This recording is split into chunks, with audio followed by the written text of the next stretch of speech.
This short video offers my opinion on where God came from and how and why He created us and the universe. First, I'll offer a condensed version of the theory, then I'll follow that up with a detailed explanation of what led me to that conclusion. The first question I would ask is, what is God? It's a being of infinite creative intelligence and life energy.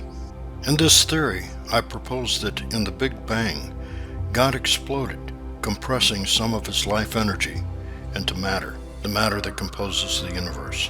We all know that matter is made of energy. I'm proposing that this energy is God's life energy. Furthermore, I'm proposing that if E equals mc squared, then EC squared equals m. In other words, if you accelerate a given volume of energy to the speed of light squared, it will be compressed into mass. So why would God go to all this trouble? He had to have a place to grow and harvest the life energy of which He's made. So next, I'll explain in detail the thoughts that led me to this conclusion. Most people believe in God, an almighty being who created everything in the universe, both physical and spiritual. My question would be, if He exists in a universe where He created everything, well then who created Him? There can only be one answer to this question. If God indeed created everything in the universe, both physical and spiritual, well then He must have created Himself. Don't laugh. There's a simple and logical explanation that supports this concept, scientifically.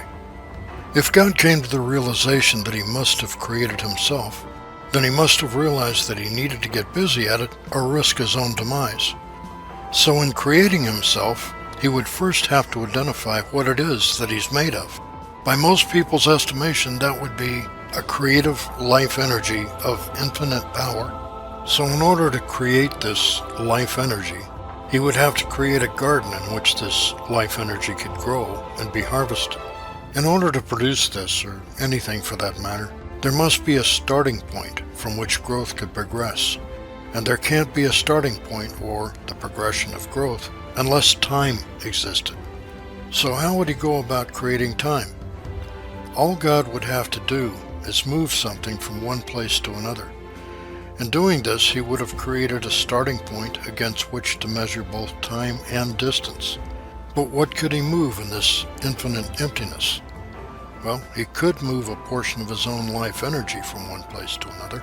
Because He was creating time and distance, the span of existence from a starting point to a point thereafter, He had to assign a value to it.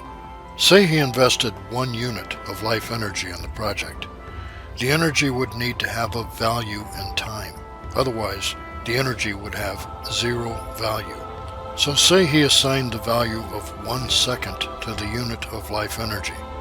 Then say He moved that unit from here to there over the course of 5 seconds. In doing this, something remarkable would happen. The 1 life energy unit per second has now existed for a period of 5 seconds. The net life energy has grown 5-fold. Now consider the distance the life energy traveled in that 5 seconds. That would have a bearing on the value of the life energy as well. An accelerating force would be required to move that energy from here to there. That accelerating force would be stored in that energy as inertia. Some might argue that energy, unlike mass, would not require an accelerating force to achieve motion. And if it were in motion, unlike mass, it would not possess inertia. To that objection I would say, what is mass made of? Well, according to Einstein, energy. And according to Einstein, as mass is accelerated to a velocity near the speed of light, it becomes more dense, as would be the energy that mass is made of. So getting back to God, if you accelerated this 1 life energy unit to a greater velocity, then it would become more dense. According to Einstein, the amount of energy required to accelerate a given volume of mass to the speed of light squared is the amount of energy contained in that mass. I'm proposing that equation works both ways. If you accelerate a given volume of energy to the speed of light squared, then it will be compressed into mass. So this is the method that God would use to transform some of his life energy into matter. So if he decided to explode, sending his life energy in all directions, slamming against the light barrier, then he would create a universe full of matter. In doing this, he would create a garden in which he could cultivate and harvest the life energy of which he's made. God is not bound by time. He created time as a medium for things to grow. For billions of years, God has cultivated and harvested life energy in this universe, as he will for billions of years into the future. By stepping outside of the bounds of time, he's able to invest all of this life energy into himself, therefore creating himself. But God is more than just life energy. Above all else, he is creative. A tree can live for 100 years, producing a significant amount of life energy. But of all that life energy, there isn't a trace of creative life energy. How could the life energy of a tree evolve into something that has creative intelligence? Well, not in one lifetime, that's for sure. If that tree's life energy, or soul if you will, was invested into another tree's lifetime, then it would grow. Over millions of years as life forms evolved, their souls would evolve in unison. As time passed, these older souls would start to find ways of resolving problems using creativity. Until this point, all forms of life existed solely on instinct. This brings us to mankind.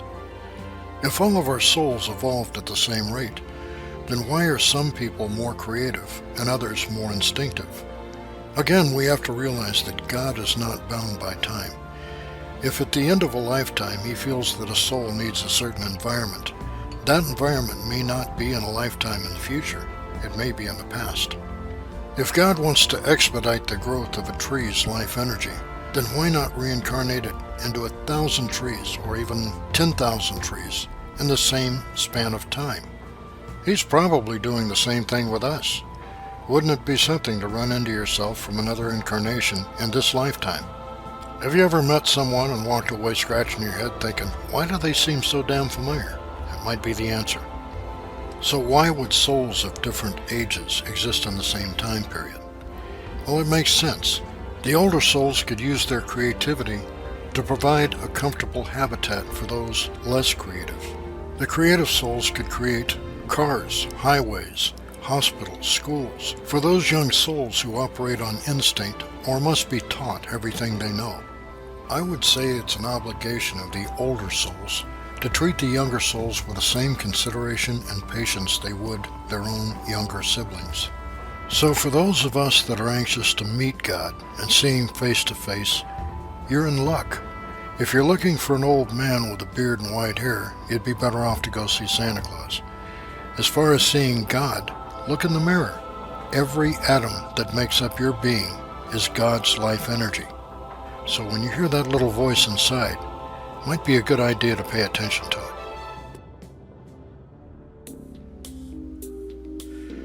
This video scientifically explains how the energy of which matter is made is actually God's life energy, energy which he harvests from living things throughout the universe. He created time as a medium that enables things to grow, but he's not bound by it himself. This enables him to invest all of the life energy harvested from the universe, past and future, into himself, therefore creating himself. If E equals mc squared, then EC squared equals m. Accelerating energy against the light barrier compresses it into matter.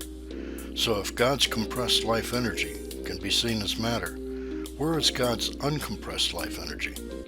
Everywhere. It's what light is transmitted through. Scientists have yet to define the composition of the medium through which light travels, but they know it exists, and they have given it a name: ether. I call it God.